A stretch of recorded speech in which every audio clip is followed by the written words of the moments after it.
Oke, kembali lagi bersama kita di sini.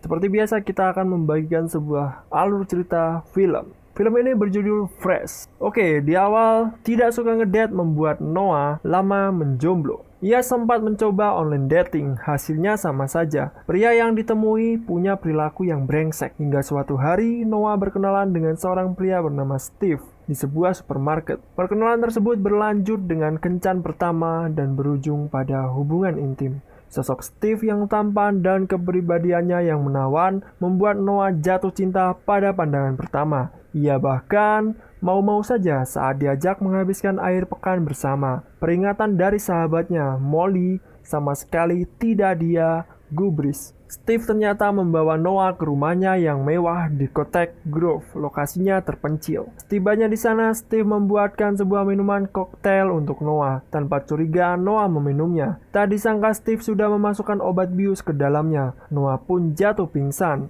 Noah terbangun. Ia kaget mendapati kedua tangan dan kakinya yang dirantai di lantai. Dengan terus terang, Steve memberitahu bahwa ia adalah penjual potongan tubuh alias daging manusia, khususnya seorang wanita. Oh my god. Dan karena klien-kliennya ingin agar daging yang diterima dalam kondisi segar, maka Steve akan berusaha menjaga Noah tetap hidup selama mungkin. Noah panik mendengarnya, kendati demikian ia tidak bisa berbuat apa-apa. Molly mencoba menghubungi Noah. Tak lama sebuah pesan dari Noah masuk, sebuah foto air terjun dan informasi bahwa ia berada di Cottage Grove. Tapi Molly berasumsi bahwa Noah baik-baik saja. Noah ternyata tidak sendiri. Ada wanita lain yang disekap di ruang sebelah. Namanya adalah Penny. Ia sudah cukup lama dikurung di sana. Penny memberitahu masih ada wanita lain yang bernama Melissa. Molly iseng melakukan pencarian terhadap foto air terjun yang dikirim oleh Noah. Foto tersebut ternyata berasal dari situs traveling. Molly mulai curiga, ada yang tidak beres. Steve memotong-motong potongan kaki atau tangan manusia untuk kemudian dikirimkan pada klien-kliennya. Terlihat bahwa wanita yang menjadi korbannya sudah cukup banyak. Belakangan Noah minta izin untuk mandi agar lebih segar. Steve memperbolehkannya. Saat Steve membawanya ke kamar mandi, Noah berusaha untuk kabur. Sayangnya dengan mudah Steve menggagalkan aksinya.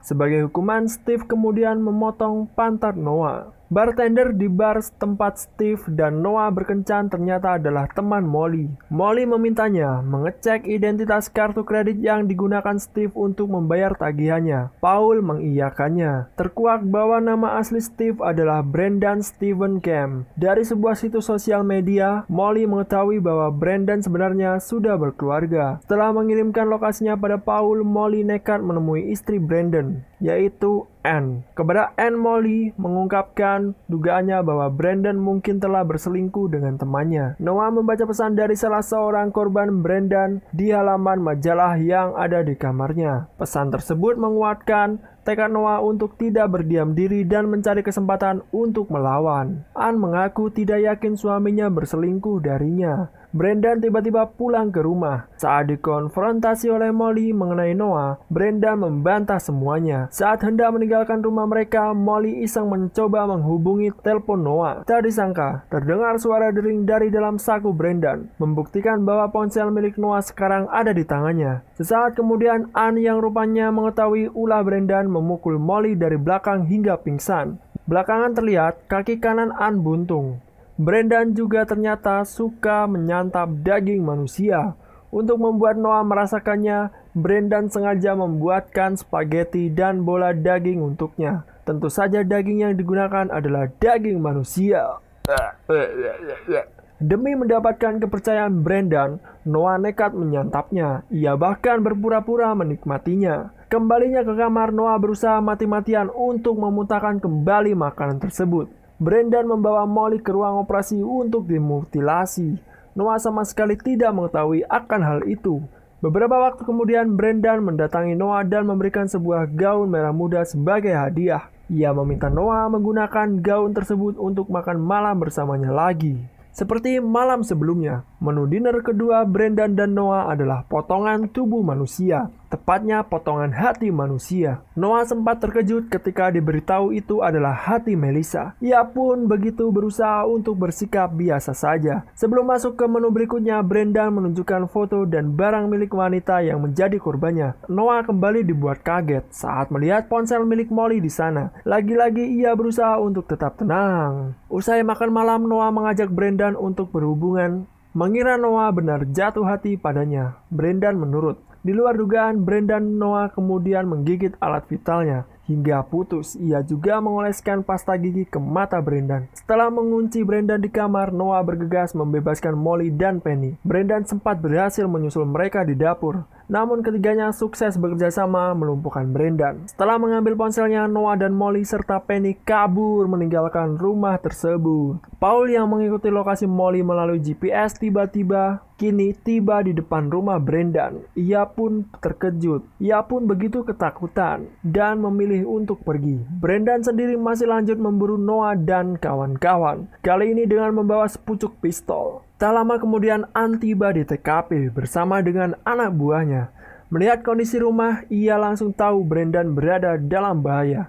Noah, Molly, dan Penny berhasil menyergap Brendan di hutan. Setelah merebut pistol Brendan, Noah lantas membunuhnya.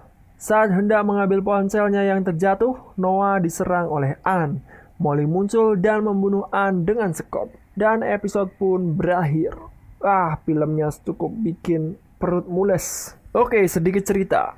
Selain Kanibal Sumanto, sepertinya ini adalah film kedua tentang kanibalisme. Oke, saya jadi ingat betapa merindingnya dulu saat pertama kali menonton film bertema sejenis dalam bentuk VCD, Cannibal Holocaust. Nah, dibandingkan dengan film tersebut, Fresh jelas tidak ada apa-apanya. Apalagi tingkat resistensinya saya terhadap adegan-adegan sadis sudah jauh meningkat. Aku sendiri pun ngeri, kok ini sudah meningkat?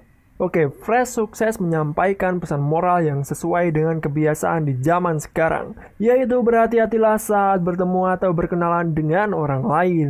Jangan langsung bucin dan oke-oke saja ketika diajak asik-asik berkedok healing.